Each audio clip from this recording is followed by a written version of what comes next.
सुखिनः सर्वे सन्तु निरामयाः सर्वे भद्राणि पश्यन्तु मा कश्चित् दुःखभाग् भवेत्।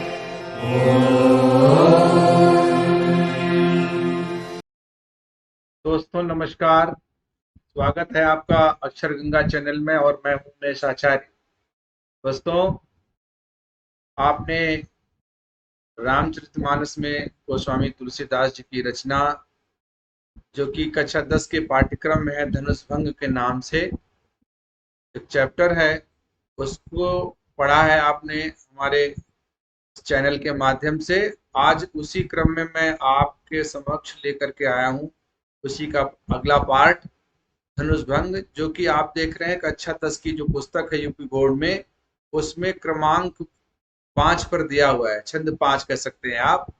और दोहे से आरंभ है और इस दोहे के बाद जितनी चौपाइयां हैं अगले दोहे के बीच में, वहां तक के आज पाठ्यक्रम को मैं आज पूरा करता हूं। आइए तो हम पढ़ते हैं, पहले दोहा पढ़ेंगे, उसके बाद चौपाइयां पढ़ेंगे। दोहे का लक्षण आप जानते हैं, पहले 13 मात्राएं और फिर 11 मात्राओं पर यति होती है, विराम लेते हैं। 24 मात्राएं एक पंक्ति में होती हैं। आइए दोहा पढ़ते हैं।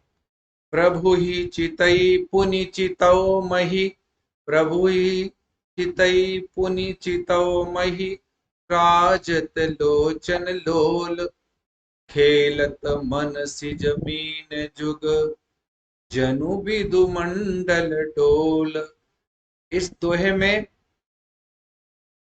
जो वर्णन किया गया है वो सीता जी प्रभु श्री राम की तरफ देख रही हैं और उस समय का वर्णन है, स्थितियां कैसी बन रही हैं। देखिए इसमें लिखा है प्रभु ही चितई, प्रभु ही चितई। चितई माने देखना, किसको देखा? प्रभु ही। पुनि, उसके बाद दोबारा एक बार भगवान श्री राम को देखा और उसके बाद मही चितव, धरती की ओर देखती। धरती की ओर इसलिए देखती हैं क्योंकि धरती के ऊपर ही तो धनुष रखा हुआ है, शिव जी का धनुष, जिसको भगवान राम उठाना चाहते हैं। सभी चाहते हैं कि भगवान राम इस धनुष को उठाएं और तोड़ दें, जिसके कारण से सीता जी का विवाह संभव हो पाए। किंतु उस भारी भरकम धनुष को देख करके मन में आशंकाएं भी हैं। कुछ लोग आश्वस्त भी हैं कि बहुत तेजवान है। इससे पहले के छंदों में ये बात आपको बताई जा चुकी है कि जो तेजवंत के जो लोग होते हैं, तेजवान जो लोग होते हैं, बहुत ही यशस्वी लोग होते हैं, उनकी आयु से उनकी तुलना गणना नहीं हो सकती। इसलिए आज सीता जी देख रही हैं तो लिखा है प्रभु ही चितई पुण्य चिताओ मही, राजत लोचन लोल। लोल माने सुंदर, लोल माने सुंदर, लोने सुंदर, लोचन माने नेत्र, राजत माने सुशोभित हो रहे हैं। अब आंखें टकटकी लगा करके प्रभु श्री राम को देख रही है और जब एक बार उधर देख रही है तो फिर दूसरी बार धरती को भी देख रहे हैं राजत। तो वो जो सुंदर नेत्र सीता जी की कैसे लग रहे हैं, वो थोड़ा इसमें उत्प्रेक्षा की गई है। इसके लिए एक दूसरी पंक्ति में आया है जनु। जनु शब्द जब कभी कहीं आ जाता है साहित्य में, हिंदी साहित्य में, तो वहां पर हम कल्पना करते हैं किसी चीज की। अब वो स्थितियां पैदा कैसे हो रही है, उत्पन्न कैसी होती हैं? जनु जानो मनु मानो, ऐसे जनु जानो मनु मानो जहां पर आ जाए वहां उत्प्रेक्षा अलंकार होता है। ये महत्वपूर्ण है। आप देखेंगे उत्प्रेक्षा अलंकार की दृष्टि से अगर आप करेंगे, देखिए दोस्तों ये लिखा है जन। अब इसको आप अगर चाहेंगे तो इस जन शब्द को कहीं नोट कर सकते हैं। तो इसमें हम ये शब्द, ये वाचक शब्द है। अगर हम कहें वाचक शब्द किसका है? उत्प्रेक्षा का है, उत्प्रेक्षा अलंकार का। और यहाँ पर उत्प्रेक्षा क्या की गई है? तो कहा कि वो सीता जी के जो नेत्र हैं वो सुंदर नेत्र ऐसे उसमें सुशोभित हो रहे हैं, जब वो देख रही हैं तो जैसे अब कहा खेलत मन सिज मीन, खेलत मन सिज मीन जुग जनु विधु मंडल डोल। जैसे जो चंद्रमा का विधु आगे शब्द आया, विधु माने चंद्रमा, चंद्रमा के अंदर ये देख लिए विधु लिखा है, चंद्रमा है।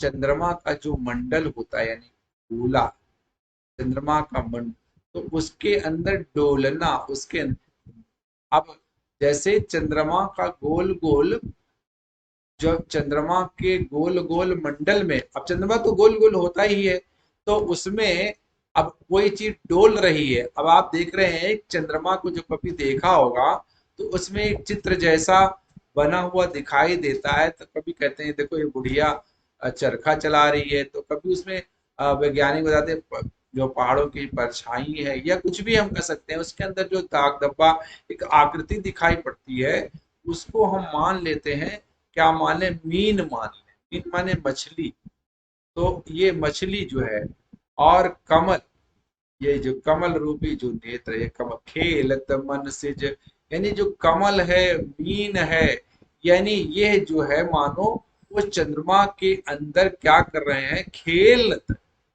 यानी एक तरह से वो खेल कर रहे हैं, क्रीड़ा कर रहे हैं, यानी अर्थात सीता जी के जो नेत्र हैं वो नेत्र हैं भगवान राम को जो देख रहे हैं, तो उनको मान लीजिए वो चंद्रमा हो गए। भगवान राम को आप यहाँ पर चंद्रमा कह सकते हैं। सीता जी के जो नेत्र हैं वो क्या है, इस समय है मनसिज, कमल की तरह है और मछली की तरह है। तो मान लीजिए वो जो है उसके अंदर, उनके अंदर खेल रहे हैं, डोल रहे हैं, यानी घूम रहे हैं। अब आप एक ऐसा आकार मान लीजिए कि चंद्रमा गोल गोल हो, उसके अंदर कभी कभी देखा होगा चंद्रमा गोल गोल के अंतर्गत, और उसके अंदर मछली घूम रही है, कमल घूम रहे हैं, तैर रहे हैं। ऐसे ही जल के अंदर वो चूंकि स्नेह की प्रवृत्ति है और वो प्रेम के कारण से वो पुलकित है, और उसके कारण से वो उसमें जो प्रेम उत्पन्न हो रहा है, इसके कारण से वो उत्प्रेक्षा की है। जबकि यहाँ ऐसा कुछ है नहीं, केवल सीता जी की आसक्ति, उनकी उनकी जो प्रेमाशक्ति है वो प्रभु श्री राम के प्रति है।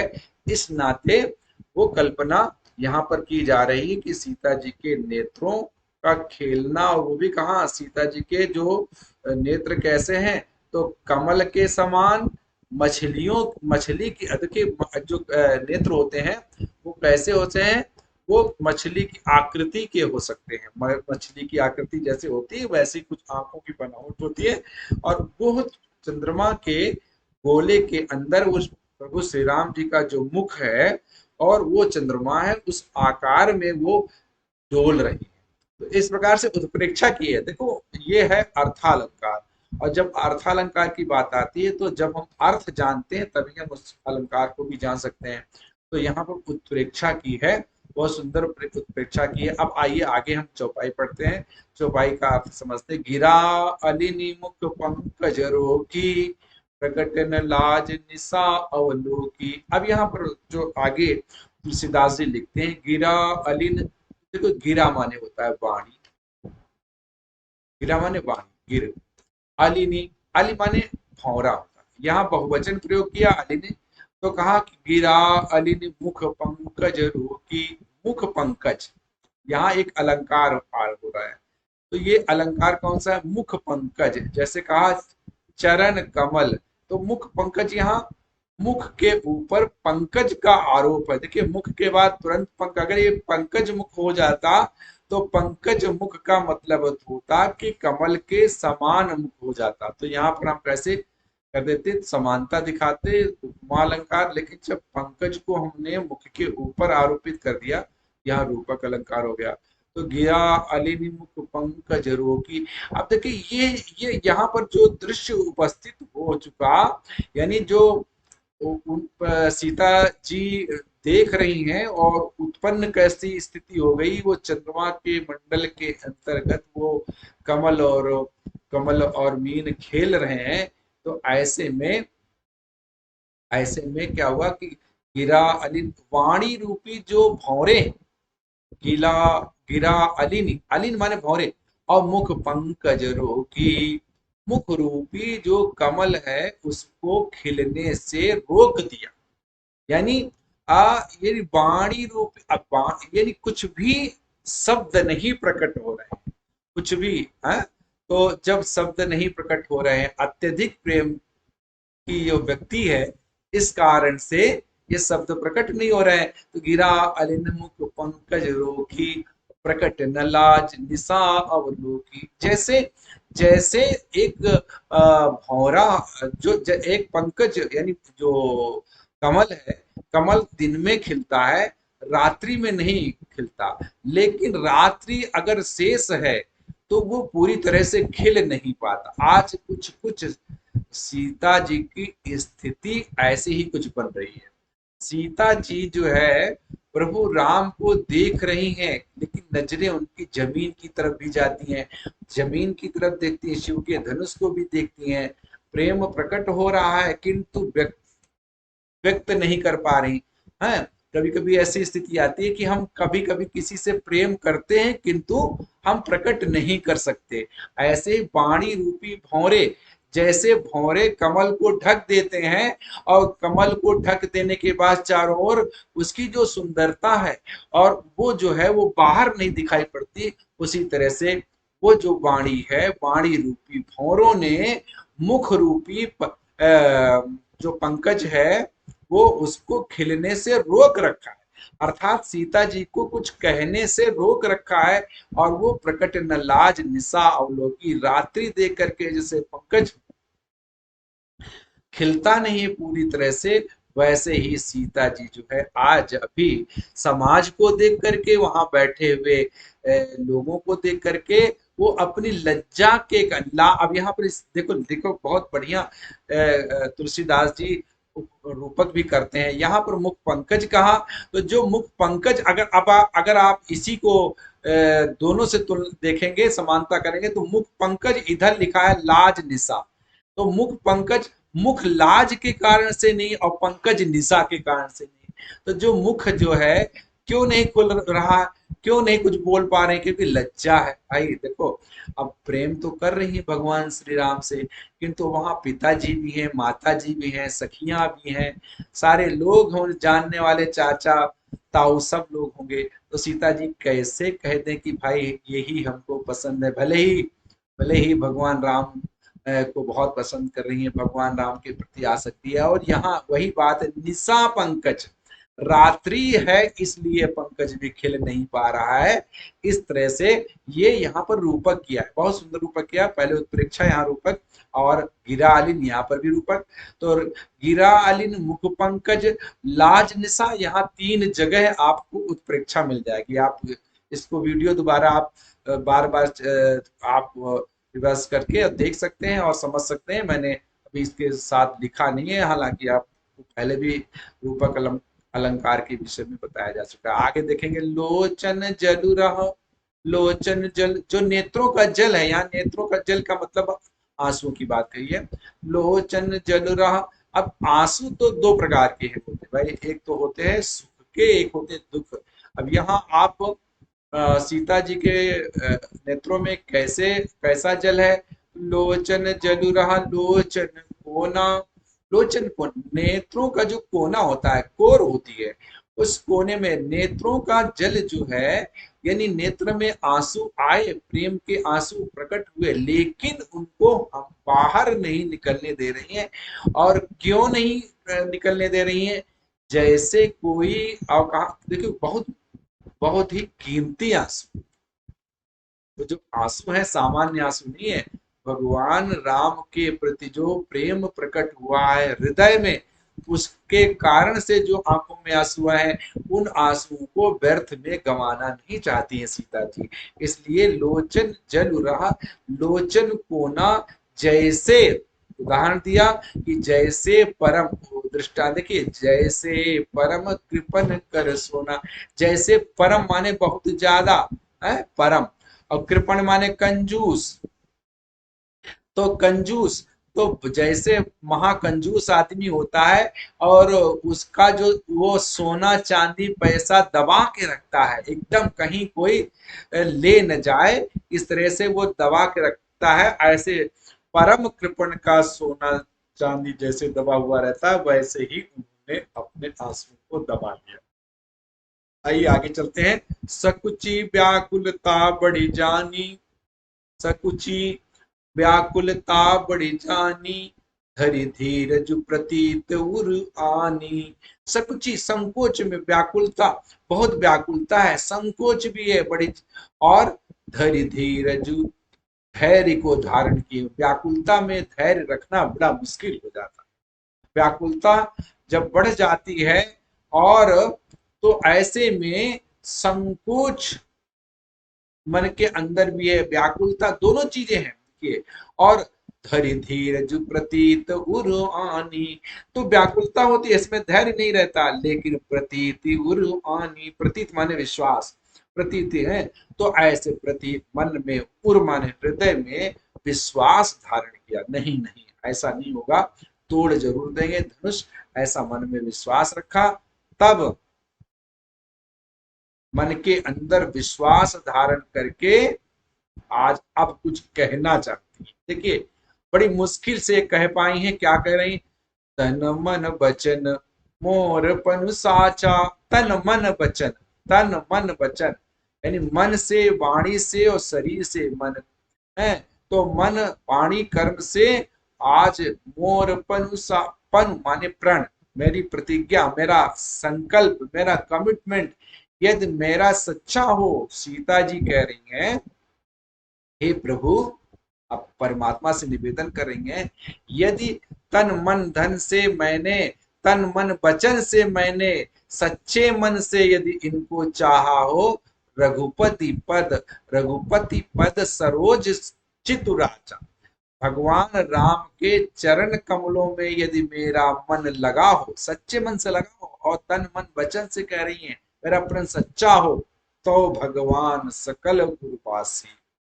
यदि ऐसा है, मेरे मन के अंदर ऐसा है और सच्चा है, तो कहते हैं सच्ची बात तो भगवान सबके मन में रहते हैं, परमात्मा तो सबके मन की बात जानते हैं, तो भगवान सकल उर्वासी। और कहा जाता है भगवान सकल, भगवान क्या करते हैं, सकल माने संपूर्ण, यहाँ पर ये जो सकल आते हैं, सकल उर्वासी, उर माने हृदय, उर माने हृदय, सबके हृदय में वास करने वाले हैं। करी ही मोहि रघुबरी कै दासी, और जब भगवान सबके उर में निवास करते तो मेरे मन की बात भी जान रहे होंगे कि मैंने सच्चे मन से रघुपति पद सरोज चितुराचा, मेरा मन उन्हीं के चरण कमलों में लगा है, तो करी ही मोहि, तो मुझे रघुबर के दासी, भगवान राम की दासी स्वीकार करेंगे, उनकी भक्ति प्रदान करेंगे, उनके साथ मेरा विवाह होगा, ऐसे मन में वो बात कहती हैं, प्रकट करती हैं।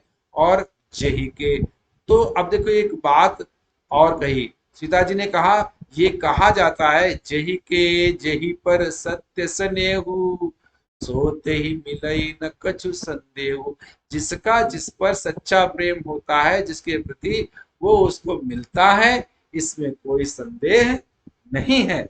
और जब संदेह नहीं है तो फिर प्रभु तन चितई प्रेम तन ठाना।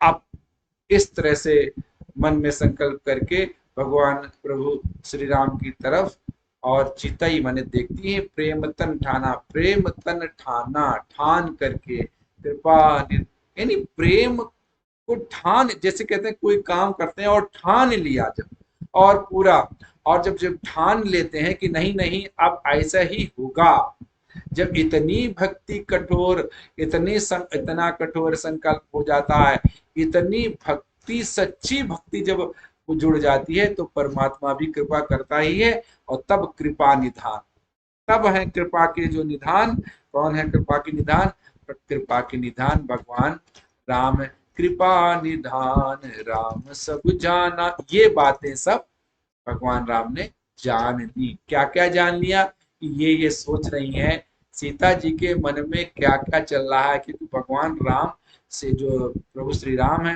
भगवान है तो भगवान तो सबके उनके अंदर बसे हैं, पहले ही आ गया सकल उर्वासी, और इसलिए सीता जी के मन की वो बात को जान ले। मित्रों, आज के इस वीडियो में आपको ये वीडियो कैसा लगा, और इस वीडियो में जो जो आपको समस्याएं यदि आती हैं तो आप हमें लिख सकते हैं। और इसमें जो अभी पंक्ति बाकी है, इसके बाद में आपको इसके आगे इसमें जो व्याकरणात्मक चीजें हैं, इसमें प्रश्न कैसे आ सकते हैं आपकी परीक्षाओं में, उससे संबंधित कुछ बातें बताएंगे।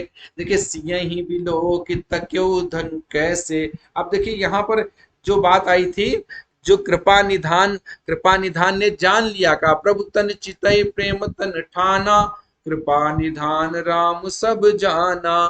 तब जब ये जान ली, देखिए भगवान भी परीक्षा लेते हैं, और परीक्षा तब तक लेते हैं जब तक भक्त इधर उधर डोलता रहता है। जब उसको लगा कि नहीं, अब पूरी तरह से मेरे प्रति ही, जब भगवान श्री कृष्ण ने भी अर्जुन से यही बात कही है कि हे अर्जुन, जब जब कोई भक्त सब कुछ छोड़ करके केवल मेरी ही तरफ ध्यान रखता है, मुझे ही याद करता है, तब मैं उसका योगक्षेम करता हूं।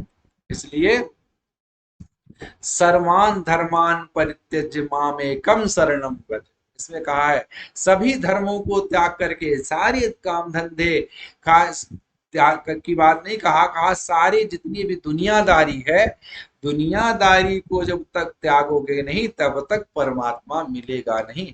दुनियादारी का तात्पर्य काम धंधा नहीं होता, दुनियादारी में चालाकी होशियारी। जब तक आदमी सोचता है कि मैं कर रहा हूं, तब तक परमात्मा कहता अच्छा नहीं भाई, तुम ही कर लो।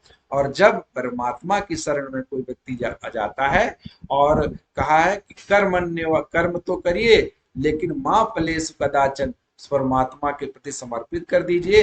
तब फिर वो कहा सिया ही बिलो की तक्यू धनु कैसे। तब सीता जी को देख करके कैसे धनुष को देखा, कैसे ताका मतलब बहुत विशेष ढंग से देखा। चितौ गरुड़ लघु, जैसे कोई गरुण पक्षी, जैसे बाज पक्षी, जैसे गरुण होता है, वो छोटे से लघु ब्याल, ब्याल मन सर्प, यहाँ ब्याल शब्द आया है, तो देखिए ब्याल ही, यहाँ लघु ब्याल छोटे से सांप सर्प को जैसे वो देखता है, वैसे सीता जी को राम जी ने देखा। और इस तरह से ये पद जो है, ये जो छंद है, यहाँ समाप्त होता है। और दोस्तों, इसमें व्याख्या के लिए तो जो बातें आती हैं, तो लेकिन इसमें कुछ प्रश्न बनते हैं, जो आपकी परीक्षा में प्रश्न आते हैं, इनसे संबंधित प्रश्न कैसे कैसे बन सकते हैं। तो देखिए, आप पहला जो दुआ है, आप थोड़ा सा पीछे चलते हैं, तो प्रभु चितई मही पुनि चितौ, प्रभु ही चितई पुनि चितौ मही राजत लोचन डोल। लोचन का क्या अर्थ हो सकता है? लोचन, लोचन माने नेत्र हो सकते हैं। मीन जुग, यहाँ जन किसके लिए आया? जन उत्प्रेक्षा वाचक है। उत्प्रेक्षा अलंकार के का सुंदर उदाहरण है। और अलंकारों की दृष्टि से देखेंगे तो रूपक अलंकार जगह जगह पर यहाँ दिखाया गया है। और उसके पश्चात अंत में देखेंगे तो दो तीन बातें इसमें और दी हैं, कि जैसे कि किसकी तरफ सीता जी ने देखा, तो प्रभु श्री राम जी की तरफ देखा। किसके चरण कमल में सीता जी का मन लगा है, तो रघुपति पद सरोज, यहाँ पर बात है। ऐसे बहुत सारे प्रश्न इसमें बन सकते हैं। व्याख्या भाग भी आपको समझ में आया होगा। तो दोस्तों, ये वीडियो आपको कैसा लगा आप हमें जरूर लिखिएगा, और आगे का वीडियो हम फिर लेकर के आएंगे। तब तक के लिए बहुत बहुत नमस्कार, धन्यवाद।